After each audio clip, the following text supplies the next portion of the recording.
Well, hello and welcome to another episode of Analog Encounters. This is just a short video to go over a film loading issue that I've had and many others have had out there with regards to these early Leica cameras. This is true of the Leica 3s, all of the Leica 3 models through A through G, and I believe it's also the same on the early Leica M models, like Leica 3, the Leica 2, the Leica 1, and I believe it even goes up to the Leica 4. The issue is these models were kind of developed before there was a recognized standard for 35mm film production in the regular canisters. I think prior to that, a lot of people bulk loaded their film. And so these cameras require, for the correct loading, a extended leader of 10 centimeters. Now, there are many awesome YouTube videos out there showing you talking about this and talking about the actual loading process. I did a quick one today because there are out there actual film guides that actually were made at the time, and you can find them online, people, but they tend to sell for about $40 or $50. I was curious, since I have a 3D printer, whether I could, if there was a actual model available. I found that there was a 3D print model available, so I downloaded it. I will leave a link in the description. And I printed this film leader cutter up.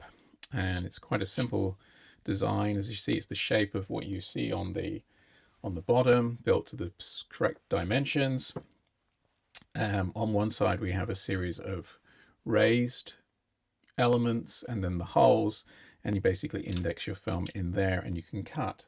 So what I've prepared now is a little short video to go over this process, and I'll talk you through. Okay, so here is my red Leica 3 camera. This is one that I've been restoring. A lot of them, the vulcanite comes off, so I made a template out of masking tape and lined this one. So as I've just shown you, there is the description. This basically shows how one must cut the leader of a 35mm roll of film to properly load it in the camera. If you do not cut the film or do other forms of jiggery pokery, you will run the risk of actually film breaking and sticking in the back of the camera, in which case you'll have to be dismantled. So as I said, here is the leader guide. I'm now going to open my can of 35mm film. In this instance, it's a roll of Lomography's Lady Grey, which is a 400 speed black and white film. And this will be my first time working with Lady Grey, so I will be posting some videos in the future about my experience with that film format. So you can see I stretch the film out and fold the guide over, and then holding it together, I'm just basically using an X-Acto knife and using that as the thing as a guide so I can slice the film. It's as easy as that. Normally what I do to make life easier in the field, I will pre-slice the 35mm film that I'm going to want to use in my Leica cameras, and then I will roll it back up and put it in the canister,